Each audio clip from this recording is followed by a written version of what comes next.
Good morning dear student, welcome to the way of solution number 1 study channel West Bengal.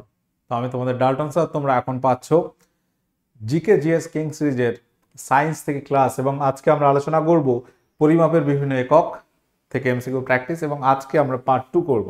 অর্থাৎ গত ক্লাসে আমরা দেখেছিলাম আমরা 10টি কোশ্চেন করেছিলাম, কিন্তু তার সঙ্গে ছিল অনেক আলোচনাটাই মেন। তুমি একটা চ্যাপ্টার যখন পড়বে, কত কোশ্চেন, শুধু কি কোশ্চেনই পড়বে না, চ্যাপ্টার সম্পর্কে একটা মোটামুটি ধারণা রাখতে হবে এবং সেখান থেকে এমসিকিউ করতে হবে। আগে চ্যাপ্টারটা পড়ে নিতে হবে, না পড়লে তো এমসিকিউ পারবে না। যাই হোক, তো ফিজিক্সের একদম শুরুর চ্যাপ্টার হচ্ছে এটা। আমরা গত ক্লাসে আলোচনা করেছি কিছুটা, আজকেও আলোচনা করা হবে। তো আমার ক্লাস তোমরা পাচ্ছ দ্য ওয়ে অফ সলিউশনে সকাল 7:30 থেকে। অন্যান্য ক্লাস রুটিন কোন ক্লাস কখন কি হয় এখানে দেওয়া আছে, প্রত্যেকে দেখে নাও। যদি না বুঝতে পারো, টেলিগ্রাম আছে, প্রত্যেক ক্লাস কখন কি হয় নোটিফিকেশন তুমি পেয়ে যাবে যথাসময়ে। পাশাপাশি আমরা পেড কোর্স করাচ্ছি, বিভিন্ন পরীক্ষা ওরিয়েন্টেড কোর্স আছে আমাদের। এসএসসি জিডিএমটিএস এর জন্য আলাদা কোর্স, কম্বাইন্ড ফাউন্ডেশন, যদি কেউ বুঝতে না পারো কম্বাইন্ড ফাউন্ডেশনে ভর্তি হবে। WBP KP foundation pro batch. আচ্ছা, আমাদের 6.0 আসতে চলেছে, আমি বলবো 5.0-তে আর ভর্তি হওয়ার দরকার নেই, এটা আসতে চলেছে নিউ ব্যাচ। পাশাপাশি ডাব্লিউকেপি ফাউন্ডেশন প্রো ব্যাচ অলরেডি চলছে আমাদের, প্র্যাকটিস ব্যাচ প্রায় শেষ। এসএসসি গ্রুপ সির নতুন ব্যাচ কিন্তু আমাদের অ্যাভেলেবেল আছে, নিউ ব্যাচ চলছে, একটা ব্যাচ প্রায় শেষ। ওকে, এছাড়া আমাদের ডাব্লিউবিপি বা কেপির এসআই ডেসক্রিপটিভ ব্যাচ, মেন্সের ব্যাচ কিন্তু লঞ্চ হয়ে গেছে। তোমরা যারা ভর্তি হতে চাও, প্রথম 5 দিনের মধ্যে ভর্তি হওয়ার চেষ্টা করো, ডিসকাউন্টটা বেশি থাকে। খুব একটা রেট নেই, আমি যে দেখলাম তোমার 1,000-1,200 টাকা রেট আছে প্রথম 5 দিনের জন্য। পাশাপাশি যারা পেড ব্যাচের আমরা স্টুডেন্ট ছিলে, তারা যদি নাও আরো ছাড় পাবে, ডিসকাউন্ট পাবে, 1,000 টাকা হয়ে যাবে সম্ভবত তখন রেট। ওকে, প্রত্যেকে যারা কানেক্ট আছো, পরীক্ষা যাদের মনে হচ্ছে ঠিক আছে, ভালো হয়েছে, চান্স পেতে পারি, অন্তত কত কাট অফ পেলে স্যার আশা করতে পারি, আমি বলবো দেখো, যতই প্রশ্ন সহজ হোক, টাইম ম্যানেজমেন্ট একটা ফ্যাক্টর। 50টা ম্যাথ রিজনিং করে আসা, 1.5 ঘন্টার সময় 50টি জিকে করতে বেশি সময় লাগবে না, বাট এনকোড করতে হবে, সেখানে তো সময় লাগে। তো খুব একটা কঠিন যেহেতু হয়নি, 120-30 অন্তত 130 প্লাস যারা পাবে, আশা করতে পারো যে প্রিলিমসে ডাক পাবে। কারণ কি? কারণ হচ্ছে তোমার এখনো স্টেপ অনেক বাকি আছে, মাঠ আছে, পিএমটি পিইটি, পরবর্তী স্টেপ রয়েছে তোমার মেন্স পরীক্ষা, আবার ইন্টারভিউ। সুতরাং প্রথম ক্ষেত্রে একটু বেশি তারা ডাকে, যদিও তারপরেও আমরা বলবো যে কাট অফ একটু হাই হতে পারে। যদিও কাট অফ নিয়ে আমরা ভিডিও করি না, কথা বলি না। তোমরা কারা অনেকে ভর্তি হবে যারা, তাদের ক্ষেত্রে বললাম 130-এর নিচে যাদের হয়েছে, সেক্ষেত্রে আমি কোনো ভরসা দিতে পারছি না। 130 প্লাস, 65 বা 70 প্লাস হলে মোটামুটি তোমরা ভর্তি হতে পারো এই ব্যাচে। যাই হোক, তো এখানে আমাদের যে সিলেবাসটা আমরা দেখব, ডাব্লিউবিপিএসআই ফাইনালে জিকে থেকে 50 থাকবে, রিজনিং থেকে 25, অ্যারিথমেটিক 25, এবং এগুলো ডেসক্রিপটিভ মোডে করতে হবে। ছোটবেলায় আমরা যেমনভাবে করেছি, 9-10-এ অঙ্ক কষে কষে যেভাবে করেছি সেইভাবে করতে হবে। রিজনিংটাও কিন্তু এর ডেসক্রিপটিভ মেথড আছে, ইংলিশ এবং বেঙ্গলি।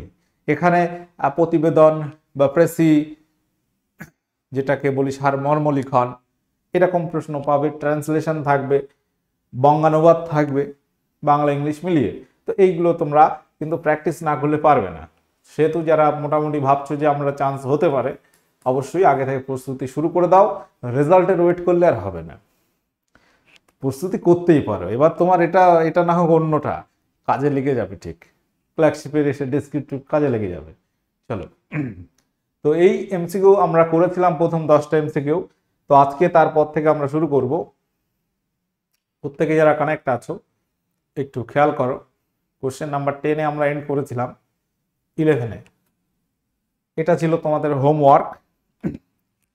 আর্গ কোন রাশির একক? তো এই যে ফিজিক্সের চ্যাপ্টার আছে, সমস্ত চ্যাপ্টারের সারাংশ আমরা বলতে পারি। কারণ কার্যের একক, কার্য কি স্যার, কার্য কি, ক্ষমতা কি, এগুলো আমরা কার্য ক্ষমতা শক্তি চ্যাপ্টার আলোচনা করি। আমি মাঝে মধ্যে কিন্তু বিভিন্ন ক্লাস টপিক ভিত্তিক আলোচনা করে থাকি। তোমরা যারা ক্লাসে আছো, সেটা লাইফ সায়েন্স হোক, ফিজিক্যাল সায়েন্স হোক, কার্য ক্ষমতা শক্তি নিয়ে ক্লাস আছে। তুমি ক্লাস পাবে আমার এখানে বিভিন্ন রকম লিভার থেকে। আর্গ কোনটির একক? তাহলে আর্গ হচ্ছে কাজের একক। কার্য মানে কি? কার্য মানে প্রযুক্ত বল ইন্টু সরণ। কোনো বস্তুর উপর বল প্রয়োগ করেছ, সেটা যদি কিছুটা সরে যায় বা সরণ ঘটে, ডিসপ্লেসমেন্ট হয়, সেটাকে আমরা বলবো কার্য। সেটাকে বলা হবে কার্য। আর যদি সরণ শূন্য হয়, দেয়াল ঠেলছো, ভীষণ জোরে তুমি বল প্রযুক্ত করছো, বাট দেয়াল সরছে না, কার্য শূন্য হবে ম্যাথমেটিক্যালি, ওর কোনো ভ্যালু নেই, আমরা এখানে বলবো। তো কার্যের এসআই একক কি? কার্যের সিজিএস একক কি? তাহলে এখানে আর্গ আমরা বললাম কার্যের একক, সিজিএস না এসআই? সিজিএস একক কিভাবে বার করবে? বলের একক স্যার ডাইন, ডাইন আর সরণ মানে একটা দৈর্ঘ্য, ডাইন ইন্টু সেন্টিমিটার, এটাই হচ্ছে স্যার আর্গ, এটাই হচ্ছে কার্যের সিজিএস একক। আর এসআই পদ্ধতিতে একক কি হবে? বলের একক স্যার নিউটন হবে, বলের একক নিউটন, সরণ হচ্ছে মিটার, নিউটন ইন্টু মিটার, এটাকে বলা হবে জুল, এটাকে বলা হবে জুল। কার্যের এসআই একক জুল, যেমন তাপের এসআই একক জুল দেখেছিলে, এক্ষেত্রে কার্যের এসআই একক জুল। কার্য এবং শক্তি এদের কিন্তু রাশিগত একই, কার্য এবং শক্তি, এটা যদি শক্তি থাকতো তুমি করতে পারতে, শক্তি বা এনার্জি, শক্তির ক্ষেত্রেও একই হবে। সিজিএস পদ্ধতিতে একক হচ্ছে আর্ক, এসআই পদ্ধতিতে জুল। বলের একক কি? বল হচ্ছে সিজিএস পদ্ধতিতে ডাইন, এসআই পদ্ধতিতে নিউটন। ভরের একক কি? ভরের একক সিজিএস এ গ্রাম, এসআই পদ্ধতিতে কিলোগ্রাম। তাপ গত ক্লাসে বলছিলাম ক্যালোরি, আর এসআই পদ্ধতিতে জুল। এই জুল ওই জুলের সংজ্ঞা একটু আলাদা আছে। আচ্ছা, নিচের কোনটি বলের একক নয়? এইভাবে যদি কোশ্চেন আসে তাহলে তুমি অ্যান্সার কি করবে? নিচের কোনটি বলের একক নয়? আচ্ছা, বল এই রাশিটা কি আগে জানতে হবে। বল মানে এখানে কোনো ফুটবল নয়, তাই তো? বল মানে এখানে ক্রিকেট, ফুটবল, টেনিস বল টল, ওই বলের কথা আমরা বলছি না। আমরা বলছি বল অর্থাৎ ফোর্স। তুমি কাউকে একটা ঘুষি মারলে, তো সেটা একটা বল প্রযুক্ত করলে, ওইটাই হচ্ছে ওই বল। ঠিক আছে? বল অনেক ধরনের হতে পারে। আমরা ওজন যেটা বলছি সেটা এক রকমের বল, ঘাত বল ইত্যাদি অনেক রকমের বল আমরা দেখতে পাই। বিভিন্ন ক্ষেত্রে বিভিন্ন রকম কাজে আমরা বিভিন্ন ধরনের বল ইউজ করে থাকি। যাই হোক, টান বল, ঠিক আছে, টানা, ঠেলা, এগুলো একটা একটা বল। তো বল রাশিটাকে আমরা ডিফাইন করি, কোনো বস্তুর ভর, তাকে যদি একটু ত্বরণ দেওয়া হয়, ত্বরণ দিয়ে গুণ করা হয়, ভর ইন্টু ত্বরণ, এটা হচ্ছে বলের রাশি। ভর তার একক কি হবে?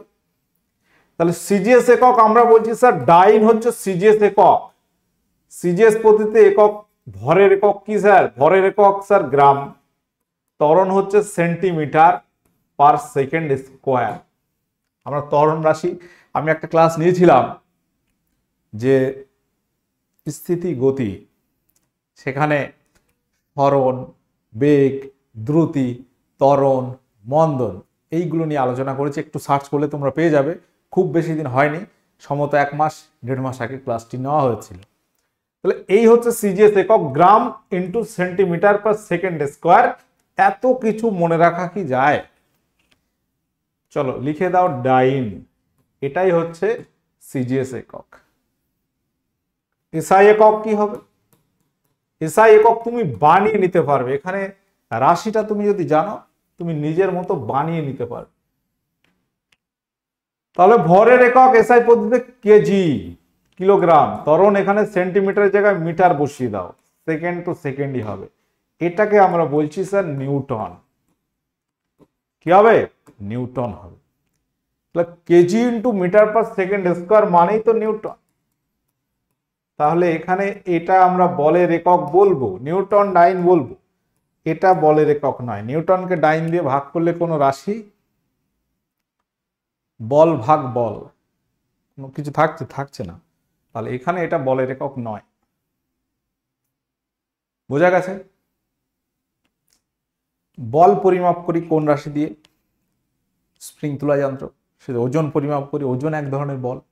ঠিক আছে, ওজনের ক্ষেত্রে আমরা লিখি ওজন বল মানে বস্তুর ভরের সঙ্গে অভিকর্ষজ ত্বরণ। ওজন মানে অ্যাকচুয়াল পৃথিবী যে বলে আমাদের আকর্ষণ করছে, সেই অভিকর্ষ বলটাকে আমরা বলি ওজন। নিচের কোন রাশির একক ডাইন সেকেন্ড? এই দাগ দেওয়া মানে কি বলতো? এই হাইপেন দেওয়া মানে হচ্ছে ইনটু, ডাইন ইনটু সেকেন্ড, এটা মানে হচ্ছে ডাইন ইনটু সেকেন্ড।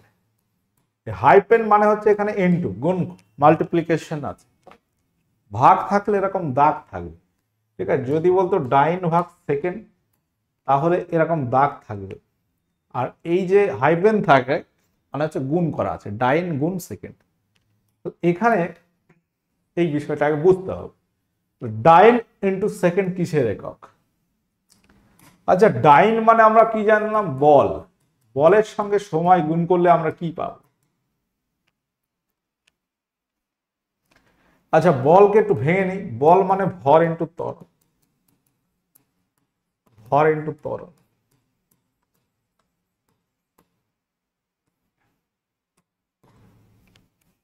সময় এখানে পাশে রেখে দিয়েছি। ভর এটা রাখলাম, এটা আর ভাঙা সম্ভব নয়। ত্বরণ মানে হচ্ছে বেগ ভাগ সময়, বেগ ভাগ সময়। ত্বরণ মানে বেগ ভাগ সময়, বেগ মানে সরণ ভাগ সময়। আচ্ছা, এখানে একটা সময় আছে, এই সময়টা আমরা গুণ করে দিলাম। তো এই সময় যদি কেটে দাও তাহলে কি পড়ে থাকলো?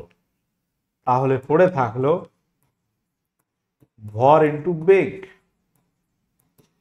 উত্তর কি হবে? ভর ইনটু বেগ মানে ভর বেগ, ভর ইনটু বেগ মানে ভর বেগ। কোন বস্তুর ভরের সঙ্গে বেগের গুণফলকে আমরা বলি ভরবেগ, ইংলিশে যেটাকে বলা হয় মোমেন্টাম। তাহলে ভরবেগের সিজিএস একক হচ্ছে এটা। তাহলে ভরবেগের আমরা এটা বলতে পারি স্যার সিজিএস একক হবে কিনা, কারণ ডাইন সিজিএস, সেকেন্ড সিজিএস এ, এসআই তে সব জায়গায় সেকেন্ড একক। তাহলে ভরবেগের এসআই একক কি বলবো আমরা? এসআই একক বলবো স্যার। তাহলে এটা তুমি নিউটন করে দাও, নিউটন ইনটু সেকেন্ড, এন মানে নিউটন। আচ্ছা, এখানে আগের পেজে আমি একটু যাই, এখানে একটা পয়েন্ট একটু বলে দিই। এই নিউটন ডাইনের সম্পর্ক কি? এই ডাইন আর নিউটনের সম্পর্ক কি ভালো করে দেখো। নিউটন মানে কত? 1 নিউটন। 1 নিউটন মানে 1 KG into 1 metre per second square. তাই তো, 1 নিউটন মানে এটা। এটাকে তুমি সিজিএসে আনবে। 1 কেজি মানে 1000 গ্রাম, 1 মিটার মানে 100 সেন্টিমিটার। সেকেন্ড টু সেকেন্ড যা আছে এটা চেঞ্জ হচ্ছে না। তাহলে এখানে তুমি পাচ্ছ, একের পরে কটা শূন্য আছে? 1 2 3 4 5, 10⁵ গ্রাম ইন্টু সেন্টিমিটার পার second square. Gram into centimetre পার সেকেন্ড স্কোয়ার মানে কিন্তু ডাইন। তাহলে এখান থেকে তুমি পাচ্ছ 10⁵ ডাইন। তাহলে এখানে আমরা 1 নিউটন ইকুয়াল টু 10⁵ ডাইন পাচ্ছি। এই একটা সূত্র আকারে তোমরা পড়ে থাকো, 1 নিউটন মানে 10⁵ ডাইন। কিভাবে আসছে এখানে কিন্তু তোমরা পেয়ে গেলে। চলো, বিষয়গুলো বুঝে বুঝে পড়লে তোমার কিন্তু ভালো লাগবে, নয়তো ভালো লাগবে না। তাহলে বল ইনটু সময় মানে আমরা কি পাচ্ছি? ডাইন একক বলের আর সেকেন্ড একক সময়ের। তো এই দুটো গুণফল থেকে আমরা পেয়ে গেলাম ভরবেগ। উত্তর হবে ভরবেগ।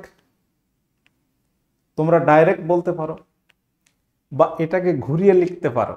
এই স্যার রাশি যদি আমি ভরবেগের একক বলি, এরকম বলি, আমি যদি ভরের একক ধরো স্যার গ্রাম আর বেগের একক মিটার সেন্টিমিটার পার সেকেন্ড, তাহলে এটা মানে কি এটা হবে, এটা মানে এটা হবে।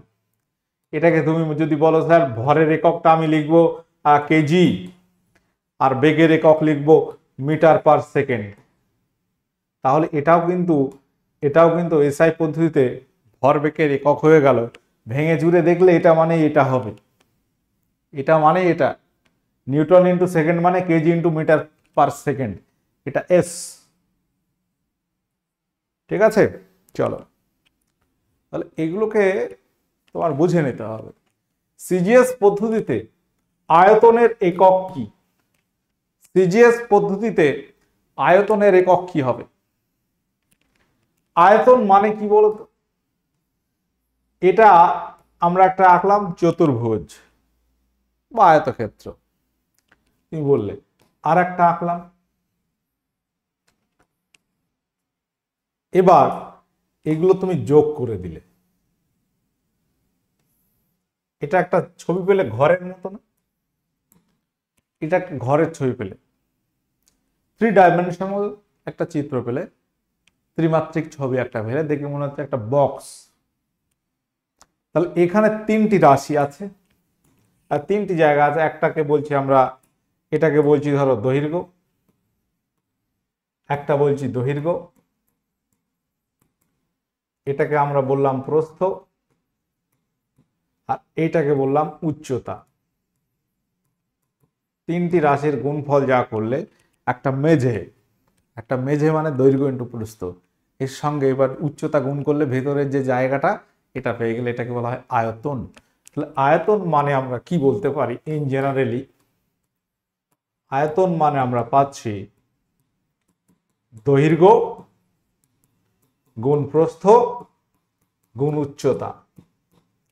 দৈর্ঘ্যের সঙ্গে প্রস্থর গুণ, প্রস্থের সঙ্গে উচ্চতার গুণ, এই 3টে রাশি গুণ করলে আমরা পাচ্ছি আয়তন বা ভলিউম। তাহলে এক্ষেত্রে আমরা যেটা পাচ্ছি, দৈর্ঘ্য তার একক কি বলবে স্যার? সিজিএস যদি বার করতে দেয়, সিজিএস দৈর্ঘ্যের একক কি হবে স্যার? সেন্টিমিটার হবে। আচ্ছা প্রস্থ, সেটাও তো একটা দূরত্ব, সেটাও সেন্টিমিটার হলো। উচ্চতা, সেটাও তো একটা দূরত্ব, এটাও সেন্টিমিটার হলো। তাহলে 3টে সেন্টিমিটার গুণ করলে আমরা পাচ্ছি সেন্টিমিটার কিউব। তাহলে এটা গেল কি দৈর্ঘ্যের সিজিএস, আয়তনের সিজিএস একক সেন্টিমিটার কিউব। তাহলে এসআই একক কি হবে? এসআই একক কি হবে? এখানে আমরা কি বলবো? এসআই একক হয়ে যাবে মিটার কিউব। 3টে দৈর্ঘ্যের গুণফল, 3টে দৈর্ঘ্য নয়, 3টে দূরত্বের গুণফল, 3টি দূরত্বের গুণফল আমরা বলতে পারি। এটা একটা ডিস্টেন্স, এটা একটা ডিস্টেন্স, এই একটা ডিস্টেন্স।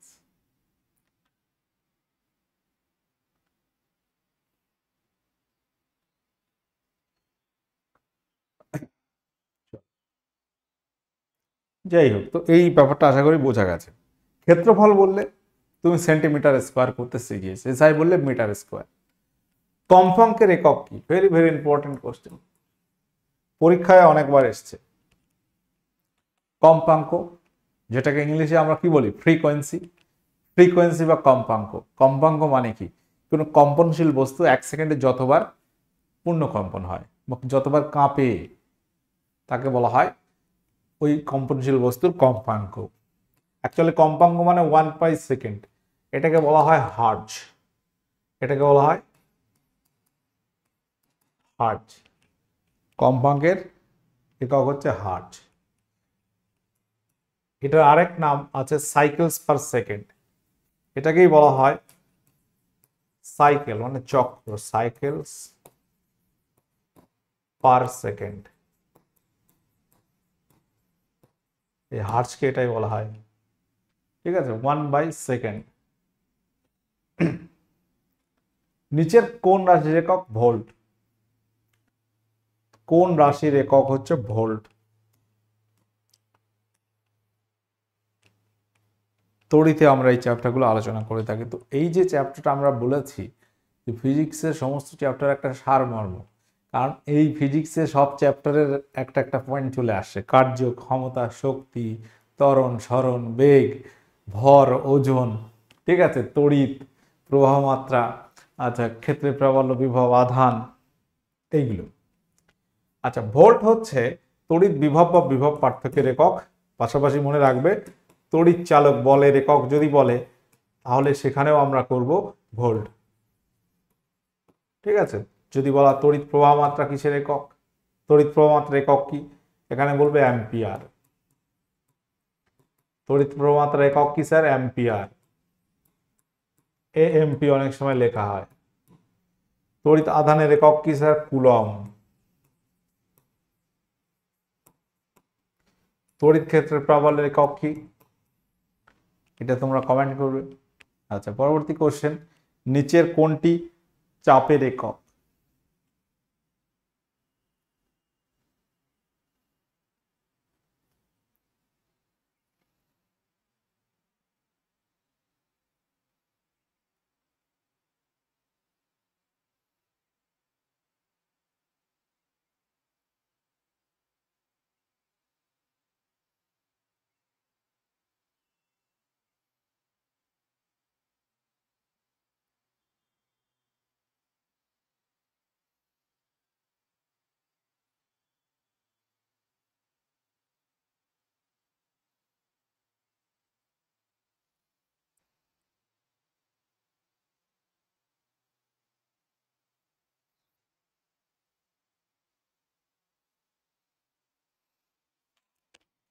চাপ এই রাশিটা কি? কোন বস্তুর উপর তুমি বল প্রয়োগ করছো কতটা ক্ষেত্রফলের উপরে, প্রযুক্ত বল ভাগ ক্ষেত্রফল, এটাকে বলা হবে চাপ। চাপ বলের একক কি স্যার? নিউটন, ঠিক আছে, ক্ষেত্রফল মিটার স্কোয়ার। তাহলে বলের একক নিউটন, ক্ষেত্রফল মিটার স্কোয়ার। এটা কিসে? এসআই পদ্ধতিতে। এই নিউটন পার মিটার স্কোয়ার মানে মনে রাখবে পাস্কাল। আচ্ছা, এখানে এই ক্ষেত্রের একক কি মনে রাখবেন? নিউটন পার, এখানে কুলম, এখানে আমরা যে এককটা বলছি একটু তোমরা প্রত্যেকে কনফার্ম করো। ভোল্ট পার মিটার একটা একক পাবে, ভোল্ট পার মিটার,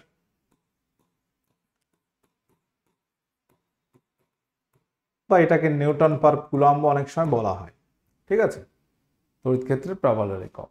চাপের একক হচ্ছে নিউটন পার মিটার স্কোয়ার, এটা নিউটন পার কুলম সি। চাপের সিজিএস একক কি স্যার? সিজিএস একক কি হবে তাহলে? নিউটনের জায়গায় ডাইন লিখে দেবে আর মিটারের জায়গায় সেন্টিমিটার স্কোয়ার করবে, ব্যাস এটা হয়ে যাবে চাপের একক। ফ্যারাডে ধারকত্বের একক। এসআই পদ্ধতিতে আলোক প্রবাহের একক কি? এসআই পদ্ধতিতে আলোক প্রবাহের একক কি? এসআই পদ্ধতিতে আলোক প্রবাহের একক হচ্ছে লুমেন। আলোকবর্ষ হলো কি? আলোকবর্ষ হলো কি? জ্যোতির্বিজ্ঞানের দূরত্বের একক, ক্ষুদ্র দূরত্বের একক, সময়ের একক, নাকি আলোর গতিবেগের একক? তো এখানে আমরা সঠিক উত্তর কি করব? আলোকবর্ষ হচ্ছে একটা দূরত্বের একক আমরা জানি, আর কিছু হবে? ক্ষুদ্র দূরত্ব হবে না, এটা সময়ের একক নয়, আলোর গতিবেগের এককও নয়। এইগুলো ভুল আছে। অপশন এটা আমাদের সঠিক উত্তর নিতে হবে, এটা একটা বড় একক। 1 সেকেন্ডে কম্পমান বস্তু যতবার কাঁপে তাকে কি বলা হয়? একটু আগে আমরা বললাম না, 1 সেকেন্ডে কম্পমান বস্তু যতবার কাঁপে সেটাকে বলা হয় তার কম্পাঙ্ক। আচ্ছা, আমাদের যে ব্যাচগুলো আছে এগুলো, পাশাপাশি নতুন ব্যাচ আছে WBKPSI mains batch, descriptive batch, তুমি গ্রুপ সি ব্যাচ পাচ্ছ, আপার প্রাইমারি ব্যাচ পাচ্ছ। নিচের কোনটির মাত্রা তাপের মাত্রার সমান? মাত্রা নিয়ে খুব একটা ডিসকাস করিনি আমি, কিন্তু এখানে মনে রাখবে তাপের এককে তুমি পাচ্ছ জুল, আর শক্তির এককেও জুল পাচ্ছ। তাপ এক প্রকার শক্তি, সেক্ষেত্রে আমরা তাপের সঙ্গে সমান মাত্রা পাবো শক্তির। নিচের রাশিগুলির মধ্যে একমাত্র ভেক্টর রাশি হলো কোনটি? এখান থেকে তোমাকে খুঁজে বার করতে হবে ভেক্টর রাশি কোনটি। অপশন এতে আছে তড়িৎ ক্ষেত্রের প্রাবল্য, বৈদ্যুতিক রোধ, তড়িৎ বিভব, বৈদ্যুতিক আধান। একটা আধান পজিটিভ নেগেটিভ হতে পারে, বাট তার কোনো ডিরেকশন থাকে না। এটা স্কেলার রাশি, তড়িৎ বিভব স্কেলার রাশি, বৈদ্যুতিক রোধ স্কেলার রাশি। এটা ভেক্টর রাশি। কোনো একটা বিন্দু আধানকে, এটা একটা ইলেকট্রিক ফিল্ড, তড়িৎ ক্ষেত্র, কোনো একটা বিন্দু আধানকে, ধরো একটা পজিটিভ আধান, এখান থেকে এখানে আনতে গেলে যে বল প্রযুক্ত করতে হয় সেটাকে বলা হয় তড়িৎ ক্ষেত্রের প্রাবল্য। বা ওইটা রাখলে যে সেই আধানটা যে বল অনুভব করে সেটাকে ওই ক্ষেত্রের প্রাবল্য বা ইন্টেন্সিটি বলা হয়। এসআই পদ্ধতিতে কোনো বস্তুর পরিমাণের একক কি? বস্তুর পরিমাণের একক কি? উত্তর হবে মোল। মিটার হচ্ছে এসআই পদ্ধতিতে দৈর্ঘ্যের একক। ক্যান্ডেলা হচ্ছে দীপন প্রাবল্য। কেলভিন হচ্ছে উষ্ণতার এসআই একক, উষ্ণতা বা তাপমাত্রার এসআই একক। এসআই পদ্ধতিতে 7টি এককের মধ্যে তুমি পাচ্ছ ভরের একক কিলোগ্রাম, দৈর্ঘ্যের একক মিটার, সময়ের একক সেকেন্ড। দীপন প্রাবল্য ক্যান্ডেলা, উষ্ণতা কেলভিন, পদার্থের পরিমাণ মোল, আর তড়িৎ প্রবাহ অ্যাম্পিয়ার। এই হচ্ছে 7টি মৌলিক একক। আর দুটি আছে সহযোগী একক, সাপ্লিমেন্টারি ইউনিট, কোণের একক রেডিয়ান, ঘনকোণের একক স্টেরেডিয়ান। বিমানের উচ্চতা মাপার জন্য কোনটি ব্যবহার করা? আচ্ছা, এখানে উচ্চতা একটা মাপক যন্ত্র এসছে, এটা মনে রাখবো অল্টিমিটার। ব্যারোমিটারে বায়ুর চাপ, ফ্যাদোমিটারে কি পরিমাপ করি বলো? সমুদ্রের গভীরতা, ফ্যাদোমিটার। আলোকবর্ষ সংক্রান্ত নিম্নলিখিত বিবৃতিগুলি হলো এইগুলো, এখান থেকে কোনটি বা কোনগুলি সঠিক তোমাকে বার করতে হবে। এই ধরনের কোশ্চেন আমরা আগেও করেছি, তোমরা বলো। খুব বড় দূরত্ব পরিমাপের জন্য ব্যবহৃত একক আলোকবর্ষ, এটা সঠিক। খুব বেশি সময় ব্যবধান, তাহলে সময় ব্যবধান কিন্তু নয়, আলোকবর্ষ সময়ের একক নয়। আলোর তীব্রতা পরিমাপের একক আলোকবর্ষ, এটাও নয়। তাহলে এখানে তুমি একমাত্র 1 নম্বর অপশনটা পাচ্ছ সঠিক, 1 নম্বর পয়েন্টটা। তাহলে এটা আছে অপশন ডিতে আছে, এটা সঠিক আছে। নিচের কোন জোড়া পদার্থবিদ্যা সংক্রান্ত ঘটনা আবিষ্কারক সঠিকভাবে মিলে আছে? যদি ওটা একক নয় তবুও প্রশ্নটা আছে। জেমস স্যাডউইক আলোক তড়িৎ ক্রিয়া, Albert Einstein, Newton, Marie Curie, radium. আচ্ছা, স্যাডউইক নিউটন আবিষ্কার করে, আইনস্টাইন ফটো ইলেকট্রিক এফেক্ট। তো এই দুটোই ভুল আছে। মেরি কুরি, রেডিয়াম, এটা ঠিক আছে। অপশন ডি এখানে সঠিক উত্তর হয়ে যাবে। পারসেক কিসের পরিমাপক একক? পারসেক কিসের পরিমাপক একক? উত্তর হয়ে যাবে দৈর্ঘ্যের একক, দৈর্ঘ্যের সবচেয়ে বড় একক। কোশ্চেন নাম্বার 29, নিউটন কিসের একক? নিউটন, এটি কিসের একক? এটা বলের একক। নিম্নোক্ত কোনটি শক্তির একক নয়? শক্তির একক নয়। আচ্ছা, ক্যালোরি, এটা তো তাপের একক। তাপ এক প্রকার শক্তি বলা যেতে পারে অনেক সময়, নাকি? আর জুল তো একক আছে, আমরা বুঝতে পারছি। পাস্কালটা চাপের একক। তাহলে এখানে তুমি আলটিমেট এরকম কোশ্চেন দিলে তোমাকে অ্যান্সার নিতে হবে কি, যেটা একদম ডিফারেন্ট। পাস্কাল, এটা চাপের একক, শক্তির একক বলতে পারবে না। ঠিক আছে? আচ্ছা, তোমাদের একটা হোমওয়ার্ক দেব, সেটা কি? সেটা হচ্ছে তোমরা একটা লিস্ট করবে, নিজেরা বাড়িতে লিস্ট করবে। স্কেলার রাশি, এগুলো অনেকে তোমরা বলে দাও আমাকে, স্কেলার ভেক্টর, এই রাশির লিস্ট করবে। আর হোমওয়ার্কটা হবে একটা স্কেলার একটা ভেক্টর, তোমরা একটা একটা করে কমেন্ট করবে, কিংবা 5টা করে কমেন্ট করবে। 5টা স্কেলার, 5টা ভেক্টর, এগুলো তুমি কমেন্ট করো। দেখো, এই কমেন্ট করতে গিয়ে তোমার অনেক বিষয় কিন্তু পড়াচ্ছে, লেখাটা বেশি মনে থাকে, লিখলে মনে থাকবে। তো আজকের সেশন আমরা এখানে এন্ড করলাম। দেখা হচ্ছে পরবর্তী ক্লাসে। ওকে, টাটা।